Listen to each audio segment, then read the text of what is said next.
សនសំចិត្តក្រុមហើយស្រាប់តែអ្នកក្រោយមកក៏លុកហាងឆេងគ្រាន់តែលេបន្តិចសងបែជាបោះធៀមកាជាមួយកឡំផ្សេងខំរកលុយឡើងវងវែងមិនគួរអូនឯងធ្វើស៊ីភ្លើចិត្ត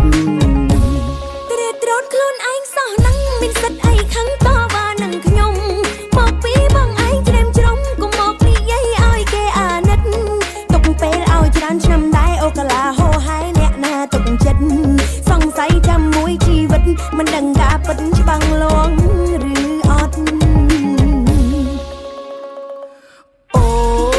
យអូនលេងបងបាត់សុកស្ងាត់ស្រាប់តែអូនលោតឆាត់និយាយមែនបងស្បត់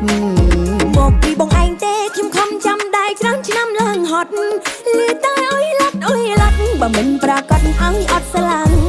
ទេមិនមើលឈ្មោះលើធៀបការតែឈ្មោះអ្នកណាឈ្មោះខ្ញុំឬគេអូមិនមែនឈ្មោះអូនឯងទេអូនឯងពូកែប្រេងដែរឥឡូវឲ្យតែធ្វើរឹងលែប្រយ័ត្នតែថ្លៃជាការពិតទៅឆ្នាំនឹងមែនតែនហើយពើបងប្រាប់ម៉ែឪឲ្យតែជើ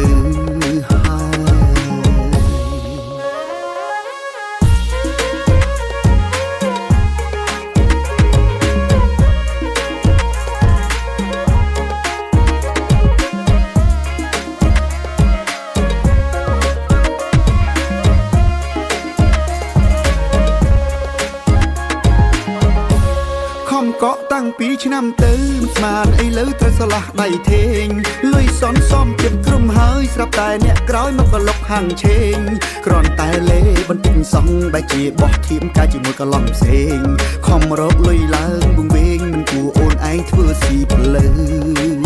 ចិត្តត្រេត្រោតខ្លួនឯងសោះនឹងមានសិទ្ធអីខឹងតវ៉ានឹងខ្ញុំមកពីបងឯងច្រេមច្រំកុំមកនិយាយឲ្យគេអាណិតពេលឲ្យច្រើនឆ្នាំដែរអូកាឡាហោហើយអ្នកណាទុកចិត្តសង្ស័យចាំមួយជីវិតមិនដឹងការពិតច្បាំងលងឬអត់អូយអូនលេងបងបាត់សុកស្ងាត់ស្រាប់តែអូនលោតឆាត់និយាយមែនបងស្បត់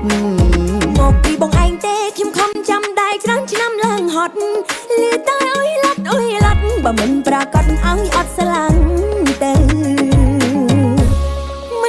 ឈ្មោះលើធៀបការតែឈ្មោះអ្នកណាឈ្មោះខ្ញុំឬគេអូមិនមែនឈ្មោះអូនឯងទេអូនឯងពូកែប្រេងដែរឥឡូវឲ្យតែធ្វើរឹងលែប្រយ័ត្នតែថ្លៃជាការពិតទៅឆ្នាំនឹងមែនតែនហើយពើបងប្រាប់ម៉ែឪឲ្យតែជើ